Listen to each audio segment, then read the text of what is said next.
ഈശോ മിശിഹായ്ക്ക് സ്തുതിയായിരിക്കട്ടെ. 2 കൊരിന്തോസ് 11 അധ്യായത്തിൽ നിന്നുള്ള ചോദ്യങ്ങളും ഉത്തരങ്ങളും. ഒന്നാമത്തെ ചോദ്യം, നിങ്ങൾ സഹിക്കുമെന്ന് പ്രതീക്ഷിക്കുന്നത് എന്താണ് എന്നാണ് ശ്ലീഹ പറയുന്നത്. ഉത്തരം, അല്പം ഭോഷത്വം. ചോദ്യം 2, നിങ്ങൾ ഇപ്പോൾ തന്നെ എന്നോട് എന്ത് കാണിക്കുന്നുണ്ടെന്നാണ് ശ്ലീഹ പറയുന്നത്. ഉത്തരം, സഹിഷ്ണുത. ചോദ്യം 3, എനിക്ക് നിങ്ങളോട് എങ്ങനെയുള്ള അസൂയയാണ് തോന്നുന്നത്. ഉത്തരം, ദൈവികമായ അസൂയ. ചോദ്യം 4, ദൈവികമായ അസൂയ തോന്നുന്നത് ആരോടാണ്. ഉത്തരം, എനിക്ക് നിങ്ങളോട്. ചോദ്യം 5, ക്രിസ്തുവുമായി നിങ്ങളുടെ വിവാഹ നിശ്ചയം നടത്തിയത് ആരെ ആർക്ക് എന്നതുപോലെയാണ്. ഉത്തരം, നിർമ്മലയായ വധുവിനെ അവളുടെ ഭർത്താവിന് എന്നതുപോലെ. ചോദ്യം 6, നിർമ്മലയായ വധുവിനെ അവളുടെ ഭർത്താവിന് എന്നതുപോലെ നിങ്ങളെ ക്രിസ്തുവിന് സമർപ്പിക്കേണ്ടതിന് എന്തു ചെയ്തു എന്നാണ് ശ്ലീഹ പറയുന്നത്. ഉത്തരം, ക്രിസ്തുവുമായി നിങ്ങളുടെ വിവാഹ നിശ്ചയം ഞാൻ നടത്തിയെന്ന്. ചോദ്യം 7, ആരാണ് ഹവ്വായെ ചതിച്ചത്. ഉത്തരം, സർപ്പം. ചോദ്യം 8, സർപ്പം എങ്ങനെയാണ് ഹവ്വായെ ചതിച്ചത്. ഉത്തരം, തന്ത്രപൂർവം. ചോദ്യം 9, ഞാൻ ഭയപ്പെടുന്നു എന്ന് പറയുന്നത് എന്തിലാണ്. ഉത്തരം, നിങ്ങളുടെ ചിന്തകൾ ക്രിസ്തുവിലുള്ള ലാളിത്യത്തിലും വിശുദ്ധിയിലും നിന്ന് വ്യതിചലിക്കപ്പെടുമോ എന്ന്. ചോദ്യം 10, ആരെങ്കിലും വന്ന് പ്രസംഗിക്കുകയോ എന്ന് ചോദിക്കുന്നത് എന്താണ്. ഉത്തരം, ഞങ്ങൾ പ്രസംഗിച്ചതല്ലാതെ മറ്റൊരു യേശുവിനെ. ചോദ്യം 11, നിങ്ങൾ സ്വീകരിക്കുകയോ എന്ന് ചോദിക്കുന്നത് ഏത് ആത്മാവിനെയാണ്. ഉത്തരം, നിങ്ങൾ സ്വീകരിച്ചതല്ലാത്ത മറ്റൊരു ആത്മാവിനെ. ചോദ്യം 12, എന്ത് നിങ്ങൾ കൈക്കൊള്ളുകയോ എന്നാണ് ചോദിക്കുന്നത്. ഉത്തരം, നിങ്ങൾ കൈക്കൊണ്ടതല്ലാത്ത മറ്റൊരു സുവിശേഷം. ചോദ്യം 13, ഞാൻ എങ്ങനെയുള്ളവനല്ല എന്നതാണ് എൻ്റെ വിശ്വാസം എന്നാണ് പറയുന്നത്. ഉത്തരം, ഈ അപ്പസ്തോല പ്രമാണികളെക്കാൾ ഒട്ടും കുറഞ്ഞവനല്ല. ചോദ്യം 14, എനിക്ക് എന്ത് കുറവായിരിക്കാം എന്നാണ് ശ്ലീഹ പറയുന്നത്. ഉത്തരം, പ്രസംഗ ചാതുര്യം. ചോദ്യം 15, എന്തിൽ ഞാൻ പിന്നോക്കമല്ല എന്നാണ് പറയുന്നത്. ഉത്തരം, അറിവിൽ. ചോദ്യം 16, എനിക്ക് പ്രസംഗ ചാതുര്യം കുറവായിരിക്കാം, എങ്കിലും അറിവിൽ ഞാൻ പിന്നോക്കമല്ല. എന്തിലെല്ലാം അത് വെളിപ്പെടുത്തിയിട്ടുണ്ടല്ലോ എന്നാണ് ശ്ലീഹ പറയുന്നത്. ഉത്തരം, എല്ലാ കാര്യങ്ങളിലും എല്ലാ വിധത്തിലും ഇത് ഞങ്ങൾ വെളിപ്പെടുത്തിയിട്ടുണ്ടല്ലോ. ചോദ്യം 17, എന്തുകൂടാതെയാണ് ദൈവത്തിൻ്റെ സുവിശേഷം പ്രസംഗിച്ചത്. ഉത്തരം, പ്രതിഫലം കൂടാതെ. ചോദ്യം 18, ഞാൻ എന്നെ തന്നെ താഴ്ത്തിയത് എന്തിനു വേണ്ടിയാണ് എന്നാണ് ശ്ലീഹ പറയുന്നത്. ഉത്തരം, നിങ്ങളുടെ ഉത്കർഷത്തിനു വേണ്ടി. ചോദ്യം 19, നിങ്ങളെ ശുശ്രൂഷിക്കുന്നതിനു വേണ്ടി മറ്റു സഭകളിൽ നിന്ന് സഹായം സ്വീകരിച്ചുകൊണ്ട് ഞാൻ അവരെ എന്ത് ചെയ്യുകയായിരുന്നു എന്നാണ് ശ്ലീഹ പറയുന്നത്. ഉത്തരം, കവർച്ച ചെയ്യുകയായിരുന്നു. ചോദ്യം 20, എവിടെ നിന്ന് സഹായം സ്വീകരിച്ചുകൊണ്ടാണ് അവരെ കവർച്ച ചെയ്യുകയായിരുന്നു എന്ന് പറയുന്നത്. ഉത്തരം, മറ്റു സഭകളിൽ നിന്ന്. ചോദ്യം 21, എനിക്ക് ഞെരുക്കമുണ്ടായിരുന്നു എന്ന് പറയുന്നത് ആരുടെ കൂടെ ആയിരിക്കുമ്പോഴാണ്. ഉത്തരം, നിങ്ങളുടെ കൂടെ ആയിരിക്കുമ്പോൾ. ചോദ്യം 22, നിങ്ങളുടെ കൂടെ ആയിരിക്കുമ്പോൾ എനിക്ക് ഞെരുക്കമുണ്ടായെങ്കിലും ആരെയും ഞാൻ എന്ത് ചെയ്യിപ്പിച്ചിട്ടില്ല എന്നാണ് പറയുന്നത്. ഉത്തരം, ബുദ്ധിമുട്ടിപ്പിച്ചിട്ടില്ല. ചോദ്യം 23, എൻ്റെ ആവശ്യങ്ങൾ നിറവേറ്റി തന്നത് ആരാണ്. ഉത്തരം, മക്കദോനിയായിൽ നിന്ന് വന്ന സഹോദരന്മാരാണ്. ചോദ്യം 24, ഞാൻ ശ്രദ്ധിച്ചു എന്ന് പറയുന്നത് എന്തിനാണ്. ഉത്തരം, നിങ്ങളെ ഒരു പ്രകാരത്തിലും ബുദ്ധിമുട്ടിക്കാതിരിക്കാൻ.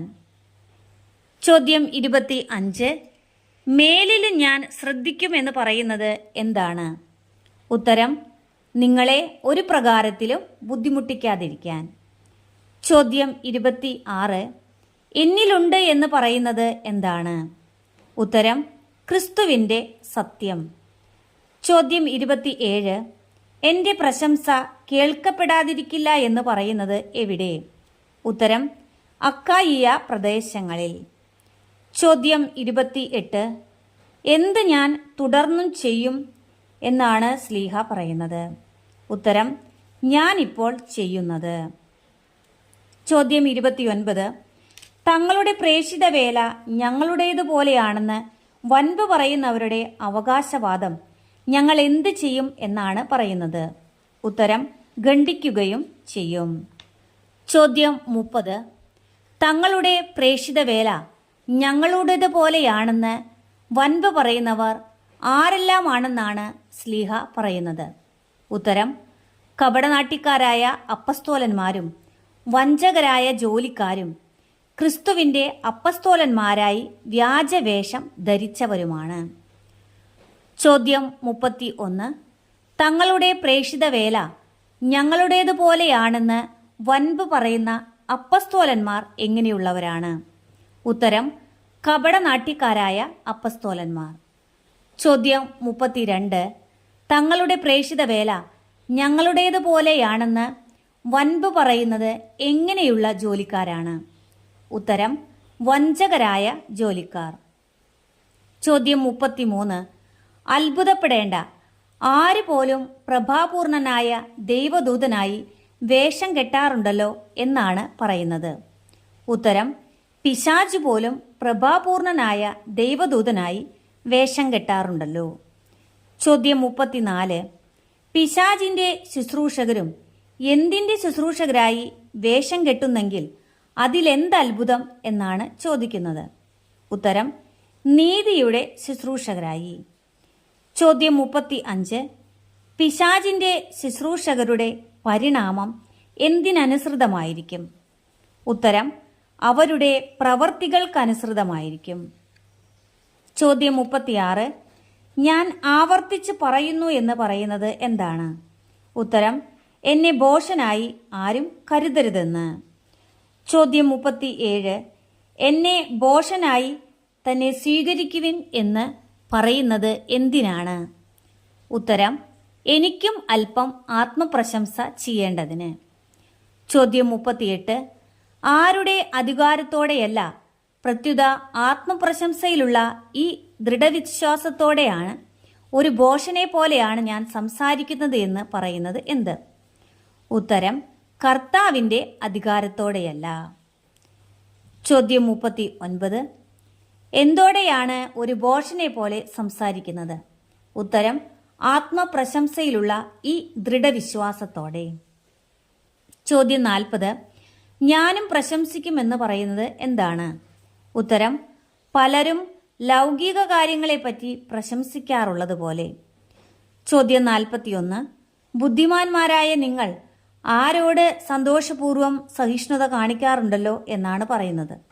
ഉത്തരം: വിഡ്ഢികളോട്. ചോദ്യം 42. നിങ്ങൾ സഹിഷ്ണുത പുലർത്തുന്നുണ്ടല്ലോ എന്ന് പറയുന്നത് ആരോടെല്ലാമാണ്?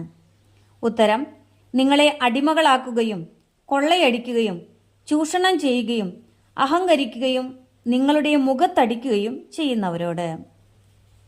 ചോദ്യം 43. നിങ്ങളെ അടിമകളാക്കുകയും കൊള്ളയടിക്കുകയും ചൂഷണം ചെയ്യുകയും അഹങ്കരിക്കുകയും നിങ്ങളുടെ മുഖത്തടിക്കുകയും ചെയ്യുന്നവരോട് നിങ്ങൾ സഹിഷ്ണുത പുലർത്തുന്നുണ്ട്, പക്ഷേ ഞങ്ങൾക്ക് അതിനൊന്നും എന്തില്ലായിരുന്നു എന്ന് എങ്ങനെ പറയട്ടെ എന്നാണ് പറയുന്നത്?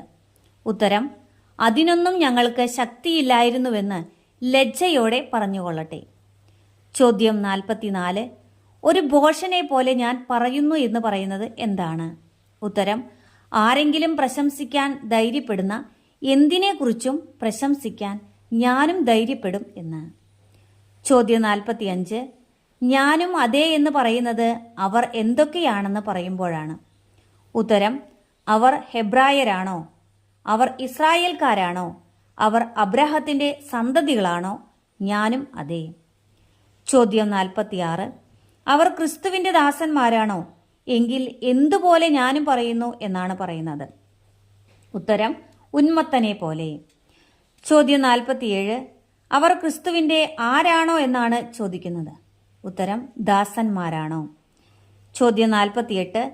അവർ ക്രിസ്തുവിന്റെ ദാസന്മാരാണോ എങ്കിൽ ഉന്മത്തനെ പോലെ ഞാൻ എന്തു പറയുന്നു എന്നാണ് പറയുന്നത്. ഉത്തരം ഞാൻ കുറെ കൂടെ മെച്ചപ്പെട്ട ദാസനാണ്.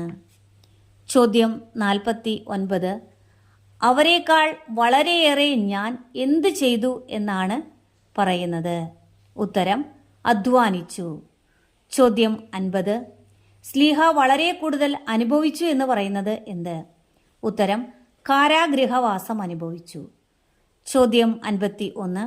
സ്ലീഹ പ്രഹരമേറ്റത് എങ്ങനെ? ഉത്തരം എണ്ണമറ്റ വിധം. ചോദ്യം 52. സ്ലീഹ പലതവണ അകപ്പെട്ടത് എന്തിൽ? ഉത്തരം മരണവക്ത്രത്തിൽ. ചോദ്യം 53. യഹൂദരുടെ കയ്യിൽ നിന്ന് ഒന്നു കുറയാതെ 40 അടി വീതം എത്ര പ്രാവശ്യം കൊണ്ടു? ഉത്തരം 5 പ്രാവശ്യം. ചോദ്യം 54. വടികൊണ്ട് അടിക്കപ്പെട്ടത് എത്ര പ്രാവശ്യം? ഉത്തരം 3 പ്രാവശ്യം. ചോദ്യം 55. കല്ലെറിയപ്പെട്ടത് എത്ര പ്രാവശ്യമാണ്? ഉത്തരം ഒരിക്കൽ. ചോദ്യം 56. കപ്പൽ അപകടത്തിൽപ്പെട്ടത് എത്ര പ്രാവശ്യം? ഉത്തരം 3 പ്രാവശ്യം. ചോദ്യം 57. കടലിൽ ഒഴുകി നടന്നത് എത്ര ദിവസം? ഉത്തരം 1 രാത്രിയും 1 പകലും. ചോദ്യം 58. തുടരെയുള്ള യാത്രകളിൽ എങ്ങനെയെല്ലാം ഉണ്ടായി എന്നും ആരിൽ നിന്നെല്ലാം അപകടങ്ങൾ ഉണ്ടായെന്നുമാണ് പറയുന്നത്. ഉത്തരം നദികളിൽ വച്ചും കൊള്ളക്കാരിൽ നിന്നും സ്വന്തക്കാരിൽ നിന്നും വിജാതീയരിൽ നിന്നും എനിക്ക് അപകടങ്ങൾ ഉണ്ടായി. ചോദ്യം 59. സ്ലീഹ അപകടങ്ങളിൽ അകപ്പെട്ടത് എവിടെ വച്ചെല്ലാം? ഉത്തരം നഗരത്തിൽ വച്ചും വിജനപ്രദേശത്ത് വച്ചും കടലിൽ വച്ചും. ചോദ്യം 60. നഗരത്തിൽ വച്ചും വിജനപ്രദേശത്ത് വച്ചും കടലിൽ വച്ചും സ്ലീഹയ്ക്ക് എന്ത് സംഭവിച്ചു? ഉത്തരം അപകടങ്ങളിൽ അകപ്പെട്ടു.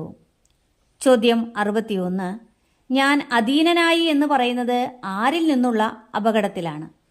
ഉത്തരം വ്യാജ സഹോദരരിൽ നിന്നുള്ള അപകടങ്ങൾക്കും ഞാൻ അധീനനായി. ചോദ്യം 62. ഞാൻ ജീവിച്ചു എന്ന് പറയുന്നത് എവിടെയെല്ലാം? ഉത്തരം കഠിനാധ്വാനത്തിലും വിഷമസന്ധികളിലും നിരവധി രാത്രികളിലെ ജാഗരണത്തിലും വിശപ്പിലും ദാഹത്തിലും പലപ്പോഴും ഉപവാസത്തിലും തണുപ്പിലും നഗ്നതയിലും ഞാൻ ജീവിച്ചു. ചോദ്യം 63. എന്നെ അലട്ടിക്കൊണ്ടിരുന്നു എന്ന് പറയുന്നത് എന്ത്? ഉത്തരം സകല സഭകളെയും കുറിച്ചുള്ള എൻ്റെ ഉത്കണ്ഠ. ചോദ്യം 64. സകല സഭകളെയും കുറിച്ചുള്ള എൻ്റെ ഉത്കണ്ഠ എങ്ങനെയാണ് അലട്ടിക്കൊണ്ടിരുന്നത്? ഉത്തരം അനുദിനം. ചോദ്യം 65.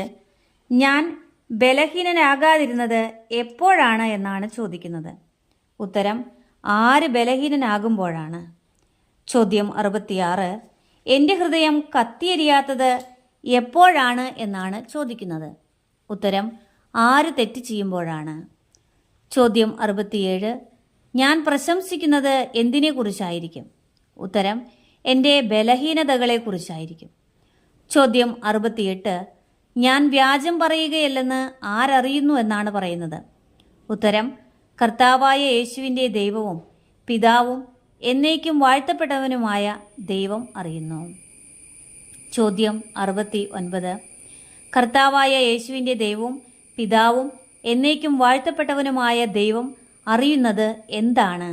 ഉത്തരം പൗലോസ് ശ്ലീഹ വ്യാജം പറയുകയല്ലെന്ന്. ചോദ്യം 70. എവിടെ വെച്ച് എന്നെ പിടികൂടുന്നതിനാണ് അരേത്താസ് രാജാവിൻ്റെ ദേശാധിപതി കാവലേർപ്പെടുത്തിയത്? ഉത്തരം ദമാസ്കസിൽ വെച്ച്. ചോദ്യം 71. ദമാസ്കസിൽ വെച്ച് പിടികൂടുന്നതിന് ഏർപ്പെടുത്തിയത് ആര്? ഉത്തരം അരേത്താസ് രാജാവിൻ്റെ ദേശാധിപതി. ചോദ്യം 72. അരേത്താസ് രാജാവിൻ്റെ കൈകളിൽ നിന്ന് രക്ഷപ്പെട്ടത് എങ്ങനെ? ഉത്തരം മതിലിലുള്ള ഒരു കിളിവാതിലൂടെ കുട്ടയിൽ ഞാൻ താഴേക്കിറക്കപ്പെട്ടു. ചോദ്യം 73. 2 കൊറിന്തോസ് 11 അധ്യായത്തിൽ എത്ര വാക്യങ്ങൾ ഉണ്ട്? ഉത്തരം 33 വാക്യങ്ങൾ.